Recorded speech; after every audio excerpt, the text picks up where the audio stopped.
আমরা একটু সচেতন হওয়া দরকার, একটু সতর্ক হওয়া দরকার। এই ভিডিওটা বাংলাদেশ এবং প্রবাসী যারা আছে সবার জানা দরকার।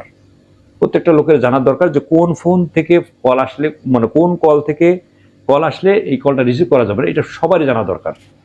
এই প্রতারক চক্রের হাত থেকে বাঁচতে গেলে আমাদের একটু সতর্ক থাকতে হবে। আচ্ছা, আমরা তো সাধারণত জানি যে কেউ ফোন করে পাসওয়ার্ড চাইতে পারে অথবা পিনকোড চাইতে পারে, কিন্তু অথবা আপনার মেলওয়ার মাধ্যমে ফিশিং অ্যাপের মাধ্যমে হ্যাক করা হয়।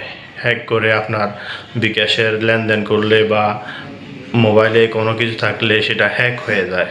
কিন্তু আমরা কি এটা কখনো শুনেছি যে একটা ফোন আসবে, ফোনটা রিসিভ করবেন, তার সাথে সাথে আপনার মোবাইল হ্যাকারের নিয়ন্ত্রণে চলে গেল, যার মাধ্যমে আপনি বিকাশে লেনদেন করলেন বা নগদে লেনদেন করলেন বা ব্যাংকে পাসওয়ার্ড থাকলো, এভরিথিং আপনার মোবাইলে যত লেনদেন হবে, যত কিছু হবে, সব কিছু তার নিয়ন্ত্রণে চলে যাবে এবং সে সব কিছু নিয়ে যাবে।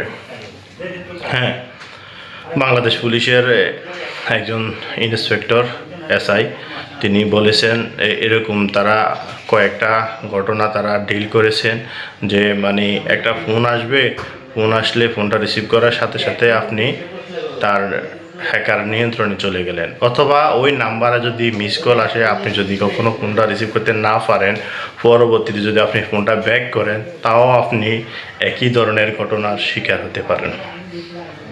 এখন নাম্বারটা কি? নাম্বারটা হচ্ছে +99, এরপরে অনেকগুলো সংখ্যা থাকতে পারে, অথবা +92।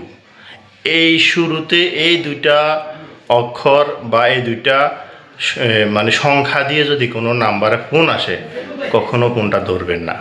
বিশেষ করে যারা প্রবাসে থাকেন, প্রবাসী ভাইয়েরা এবং প্রবাসী ভাইদের বাড়িতে যারা আছে, সবাইকে এই মেসেজটা দিয়ে দিবেন, সবাইকে ভিডিওটা শেয়ার করবেন, যেন কোনোভাবেই যেন এই দুইটা নাম্বার থেকে ফোন আসলে